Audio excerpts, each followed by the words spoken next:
What's up, guys? All right. Look, I want to talk about tapering. You know, the last bit of Suboxone. When you get down to the low dose, when you get down to 1 milligram of Suboxone, what do you need to do then? Because most folks think, well, all right, now it's easy. You're at a low dose. It should be simple at this point. And maybe you got to that low dose easily. But typically, it gets even harder. It's unfortunate. But what I want you to do is to focus on micro dosing, okay? So if you get down to 1 milligram, you need to get the 2 milligram strips of Suboxone so that you can cut them up easily, because if you get the tablets, they're going to be hard to break up into small amounts. You can do this, but using the strips will be easier, okay? So if you break that into fourths, all right, then your low dose, a fourth of that is a 0.5 milligram. So if you're already down to a half, which is the 1 milligram, you're getting close. So I want you to get down to a fourth. Now, sorry, I'm waiting for somebody. I thought they had pulled up. You can do this in different ways, right? You can use the alternating dose method that I talk about all the time. You can alternate 1 milligram and 0.5 milligrams. You can do that every other day, or you could do like that every third day. So 1 milligram on Monday, 1 milligram on Tuesday, and then a 0.5 milligram on Wednesday, and then you repeat that process over and over again.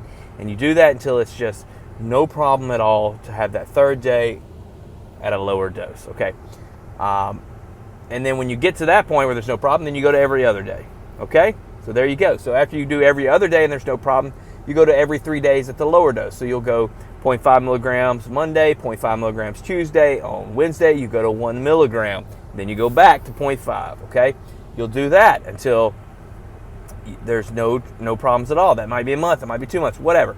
Then you go down to the 0.5 milligrams. Okay, so what do you do from there? Well, now we got to get to 0.25 milligrams. So we're going to use the exact same process of this alternating dose. Every third day, a lower dose.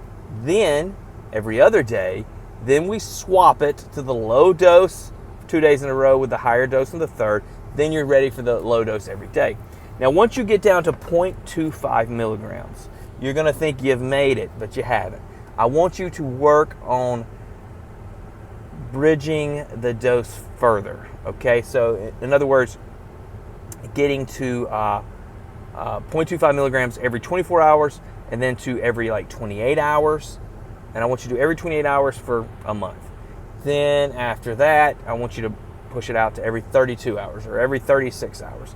Then you're going to do that for a month. And then you're going to push it out, even further to every 40 hours, every 48 hours. Now this requires a lot of discipline, because you're going to have to set your clock, and you're going to have to wake up sometimes in the middle of the night and take your dose.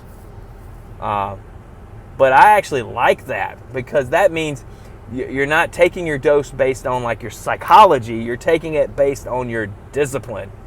And this is going to be key for coming off completely, is to break the psychological barrier.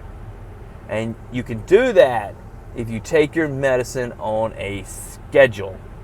And that is one of the reasons I love the alternating dose method, is because it works on your psyche as well as your physiology, okay? So, you push out the timing. And I know people are going to say, that's crazy.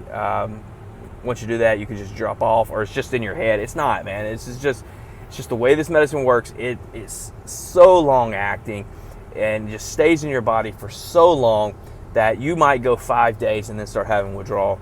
And that is so frustrating for people, because they think they're over, the worst of it, or they've made it finally, and then it hits them, So you push out the dose, and even if you don't feel like you need it at 48 hours or 72 hours even, you go ahead and take it.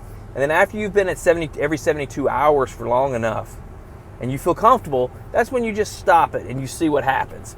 And if in 6 days you have a little withdrawal, you take a 0.25 milligrams. you know, and then you see what happens from there. But more than likely, you're not going to need any more medicine once you're at every 72 hours and you've done that for a month or two, maybe even less, you know. But anyway, so that's how, if you're down to 1 milligram but you feel stuck, that is the approach I typically take with my patients. Is that the approach you should take? That's not what I'm saying. No, you need to talk to your doctor. See if that's the approach that they would recommend, okay? I know a lot of folks think it's impossible. It's not impossible, but it is very, very difficult. But I've had success with this method, and I think it works. I do know some folks. I've got some friends that are on low doses, and they can't seem to get past. I've got a patient of mine who's on, he takes 2 milligram strip, and he takes a fifth a day. And so that's 0.2 milligrams, you know. And so very low dose. And he even told me, he's like, I don't know if this is psychological at this point or not. He's like, but if I need to take it. But he does have days where he forgets to take it, because like if he's on vacation or something and he's like out of his routine, he just forgets to take it, and then he goes back to, you know. So I think he's very close, and he knows that. We've actually recently reduced him a little bit further, and he's getting much closer to just stopping altogether. So, you know, you got to work on it, and you got to kind of combine a lot of things. You got to be mentally ready, and, you know, and you're letting your body heal. You're kind of working on your other things. So I always tell people, look, do all the other stuff too. You got to be eating right. You got to be exercising. You got to be getting sunlight. You got to be sleeping good. You know, you need to get to that place where your body can handle this pressure and this load and this stress. And if you do that, if you get your body ready, the mind follows, because it's all connected, okay? So, all right, guys, I hope this was helpful. I had some questions in the comment section about tapering from 1 milligram. So there you have it. That's how I would typically approach it. That's not to say that's how everybody should do it. And again, talk to your doctor about what's best for you. Guys, I hope you're having a great day. Don't be like me. Don't be addicted to coffee and take it with you even when you're driving around. That's just silly. So, all right, guys. Till next time. Peace.